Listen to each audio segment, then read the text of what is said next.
Pour évoquer les conséquences juridiques d'une sortie du Royaume-Uni de l'Union européenne, nous accueillons Jean-Claude Piry, consultant en droit de l'Union européenne et ancien directeur général du service juridique du Conseil européen.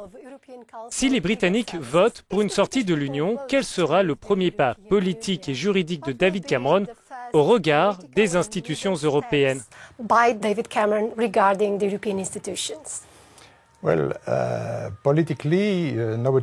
Politiquement, personne ne sait si David Cameron va rester Premier ministre ou non. S'il reste, il enverra une lettre pour annoncer que la procédure de désengagement est lancée, mais s'il quitte son poste, alors cette lettre devra attendre la désignation d'un nouveau Premier ministre qui pourrait prendre plusieurs semaines ou plusieurs mois.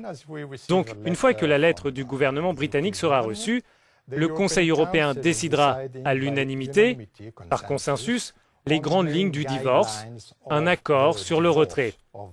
Alors, la Commission européenne aura des directeurs de négociation ainsi que le Conseil des ministres et ils négocieront au nom des 27 avec le Royaume-Uni.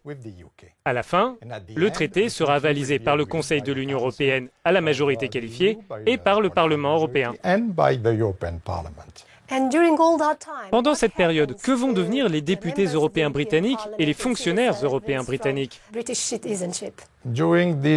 Durant ces 2 ans, qui peuvent être prolongés de 3 ans, tout reste en place. Le Royaume-Uni conserve les mêmes droits et obligations dans toutes les institutions.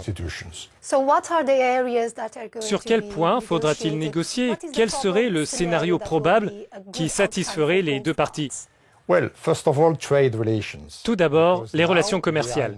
Nous sommes dans un marché unique, sans droit de douane, sans barrières pour échanger, et soudain, il y aurait des frontières avec des taxes. C'est central, en particulier pour le Royaume-Uni qui vend près de 50% de ses biens aux 27, alors que l'Union ne vend que 8% de biens vers le Royaume-Uni. Londres aura donc intérêt à négocier de nouvelles relations commerciales avec l'Union européenne. Si c'est un accord commercial classique, cela peut se faire en quelques années, 4 ou 5 ans. Mais ce sera de toute façon long et compliqué.